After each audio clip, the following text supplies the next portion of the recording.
I'm Kedavan. Welcome to my channel. Today I'm going to be doing the BookTube newbie tag.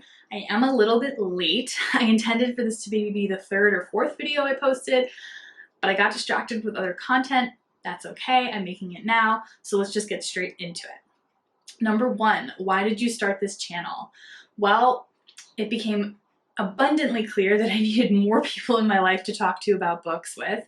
I do chat with my mom and my sister about books. They're both readers, and my partners are both very nice about listening to the books that I'm currently obsessed with, but there's a limit to how much they can listen. And so I really just want to be able to talk to people about books and connect about books in general, and specifically the books I'm reading, because it's kind of hard to find people who are currently reading what you're currently reading. So that's why I'm here.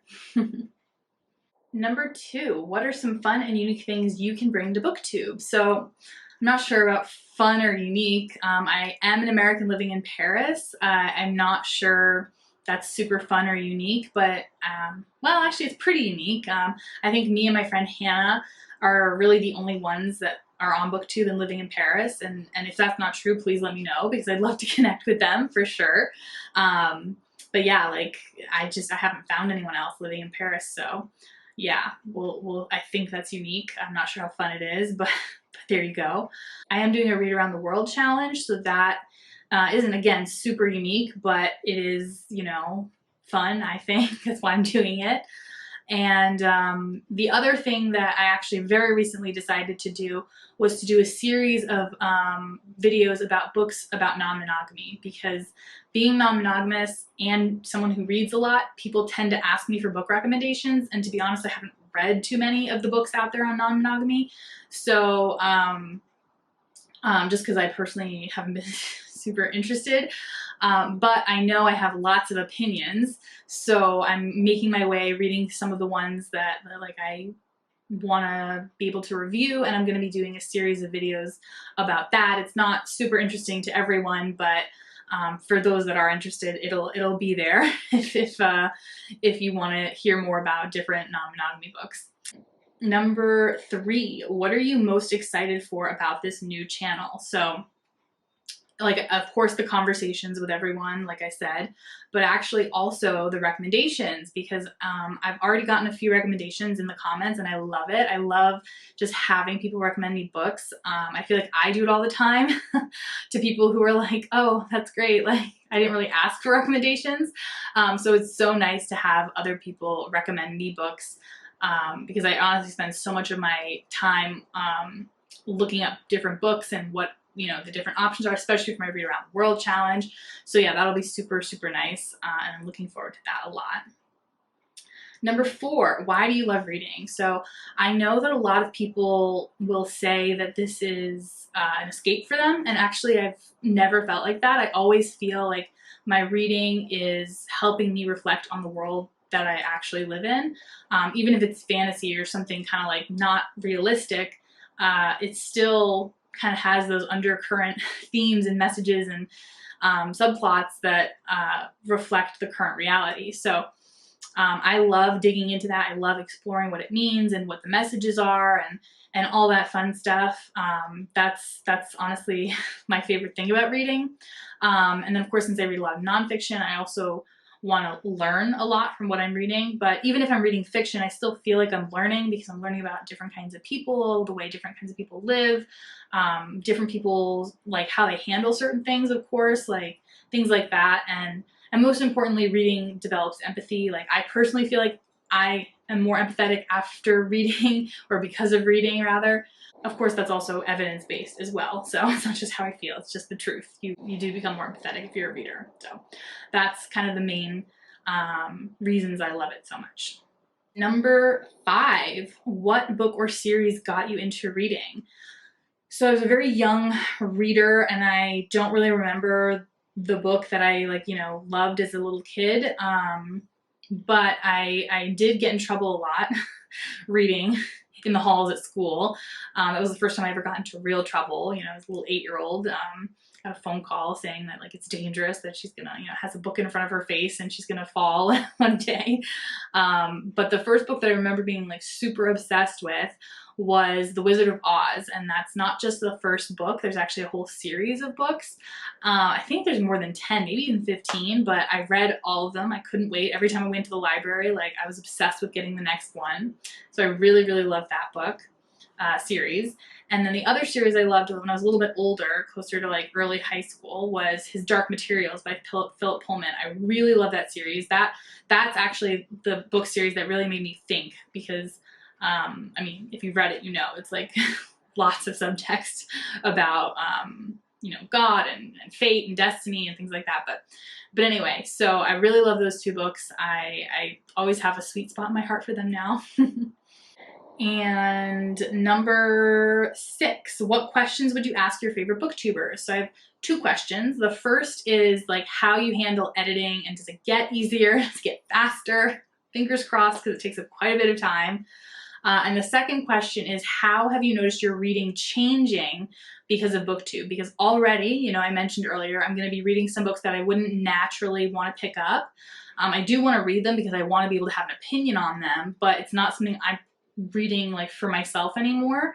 And so I want to just know how that kind of change happens for other people. I think that's super interesting, because I definitely didn't start a YouTube channel thinking it would change my reading. But already in less than a month, I noticed that it has. So I want to know from other YouTubers how that happens with them. 7, what challenges do you think starting a YouTube channel will be the hardest to overcome?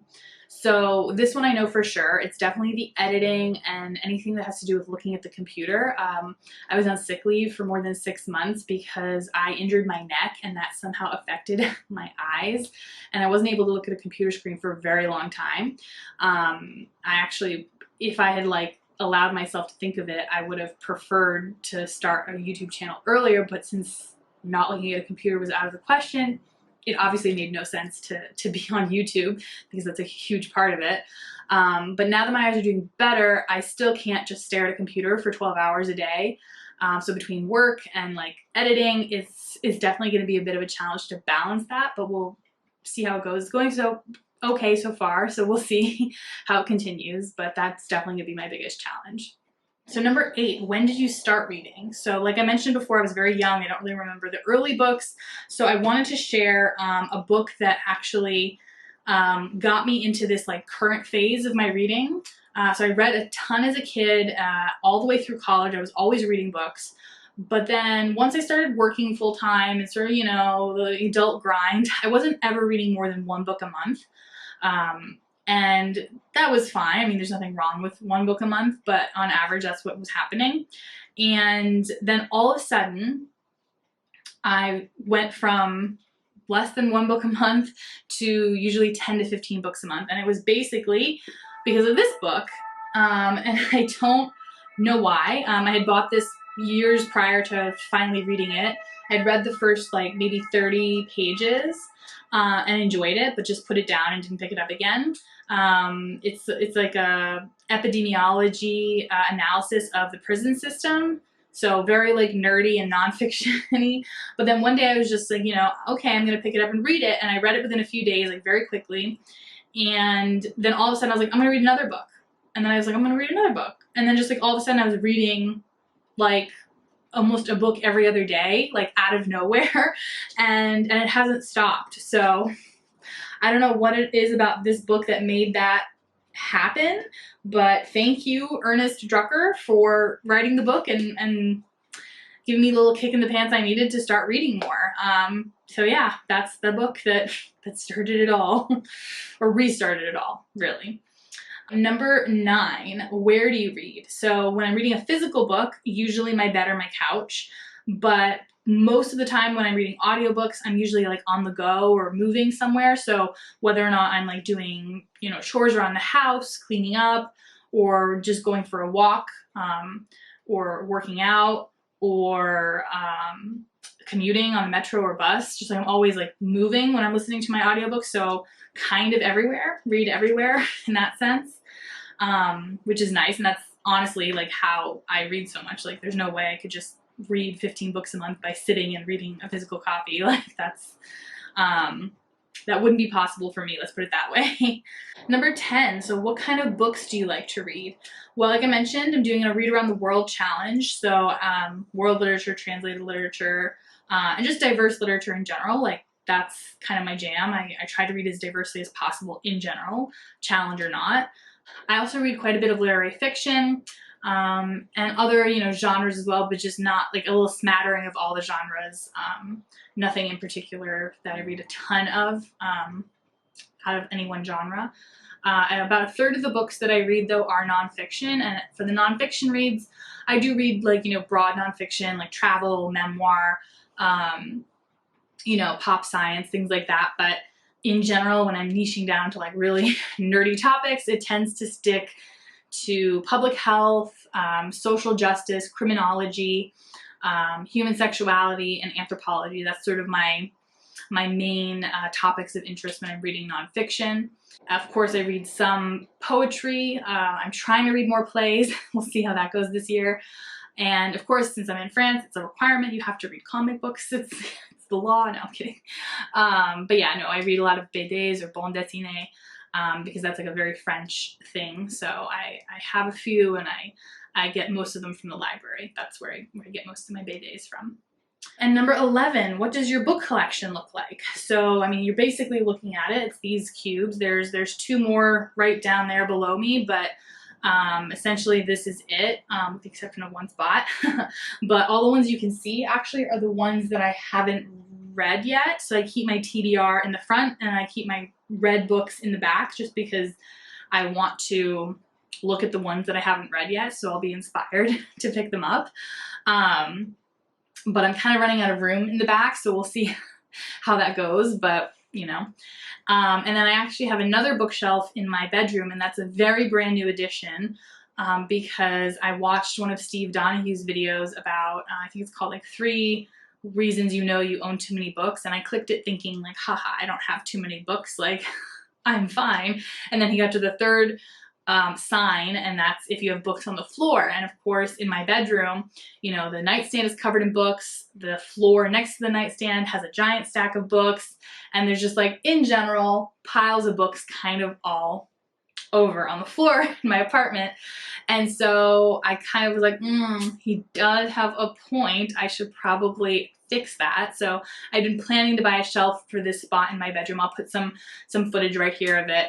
I'm in love with this. I'm so glad I picked this shelf out. I got it, and it's basically become my TBR shelf, or like my up next shelf, or my currently reading shelf. And I love it. It's so pretty. And I'm really glad I finally bought it. So thank you, Steve Donahue, for the kick in the pants that I needed. And that's basically my book collection. They either live on this shelf or on that shelf. Alrighty, so that was the BookTube newbie tag. I am really looking forward to connecting with you over books, chatting about books, giving recommendations, all that good stuff. So if you do have any recommendations for either world literature or translated literature, please pop them down into the comments below. And until next time, bye!